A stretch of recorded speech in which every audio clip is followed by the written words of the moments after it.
అది 1960 జనవరి. ప్రాంతం కర్నూలు జిల్లా కల్లూరు మండలం పెద్దపాడు గ్రామం.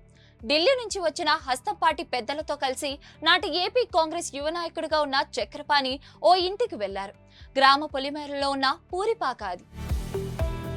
ఆ పాక బయట ఒక ముసలవ్వ కట్టెల పొయ్యిపై మట్టి కుండతో అన్నం వండుతుంది. పొగగట్టంతో మంటను ఊదుతూ చెమటలు కక్కుతుంది. చక్రపాణి నడుస్తూ ఆ అవ్వ దగ్గరకు వెళ్తుంటే పక్కనే ఉన్న ఢిల్లీ కాంగ్రెస్ పెద్దలు నోరెళ్లబట్టి చూస్తున్నారు. ఎందుకంటే ఆ ఇల్లు ఎవరితో కాదు, కాబోయే ముఖ్యమంత్రి సంజీవయ్యదని వారికి అప్పటికే అర్థమైంది. దేశానికి తొలి దళిత సీఎంని ఇచ్చిన రాష్ట్రంగా ఏపీ పేరు సంపాదించుకున్న రోజులవి.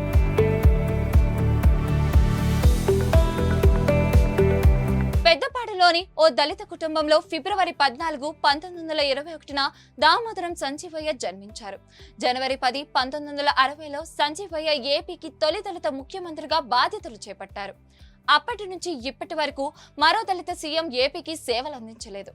ప్రధానులు, ముఖ్యమంత్రులు, మంత్రులు, ఎమ్మెల్యేలు, కార్పొరేటర్లు, ఆఖరికి వార్డు మెంబర్లు సైతం కోట్లకు పడగలెత్తిన ఇండియాలో దామోదరం సంజీవయ్య మాత్రం చివరి వరకు పేదరికంలోనే బతికారు.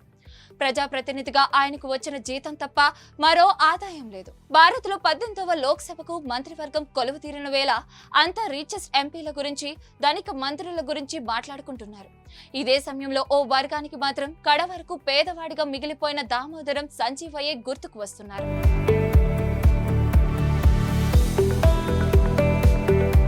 సంజీవయ్యను ముఖ్యమంత్రి చేయాలన్నది నాటి ప్రధాని నెహ్రూ నిర్ణయం. అయితే ఈ నిర్ణయాన్ని కాంగ్రెస్ లోని అగ్రకుల నేతలు భరించలేకపోయారు.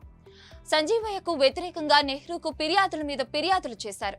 అయితే ఈ కంప్లైంట్లను నెహ్రూ నమ్మలేదు, కానీ ఆయనపై ఒత్తిడి పెరిగిపోయింది. సంజీవయ్యపై అవినీతి ఆరోపణలు రహస్యంగా విచారణ జరపాలని ఢిల్లీ నుంచి ఓ టీంను కర్నూలుకు పంపారు నెహ్రూ. ఈ నిర్ణయం చక్రపాణికి షాక్ గురిచేసింది.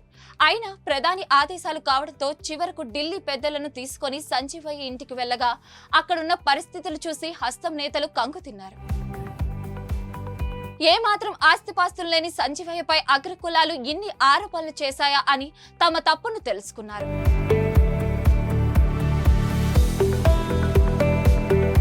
1972లో సంజీవయ్య మరణించే వరకు ఆయనకున్న ఆస్తి ఏంటో తెలుసా?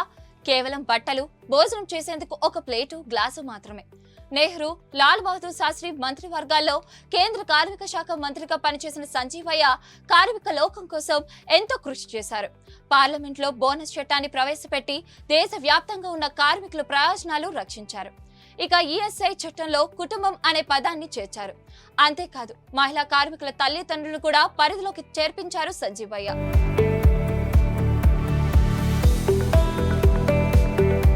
బతికి ఉన్నంత కాలం ప్రజా శ్రేయస్సు కోసమే పనిచేసిన సంజీవయ్య లాంటి నేతలు చాలా అరుదుగా కనిపిస్తుంటారు. స్వాతంత్ర సమరయోధుడు, ఆంధ్ర రాష్ట్రానికి మొదటి ముఖ్యమంత్రి టంగుటూరి ప్రకాశం పంతులు తనకున్న యావత్ ఆస్తిని వదిలి ఓ సామాన్యులా బతికారు. రాష్ట్ర ఏర్పాటు సందర్భంగా దేశంలోనే తొలిసారిగా ఖైదీలందరినీ విడుదల చేసిన ఘనత టంగుటూరిది. అంతటి మహానీయుడు తన చివరి దశలో కటిక దరిద్రాన్ని అనుభవించారు.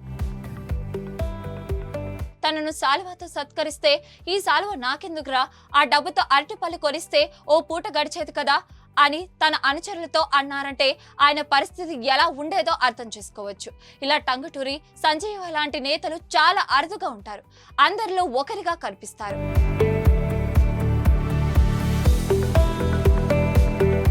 మరిన్ని వీడియోస్ కోసం ఛానల్ ని సబ్స్క్రైబ్ చేయండి. లేటెస్ట్ అప్డేట్స్ కోసం వాట్సాప్ ఛానల్ ని ఫాలో చేయండి.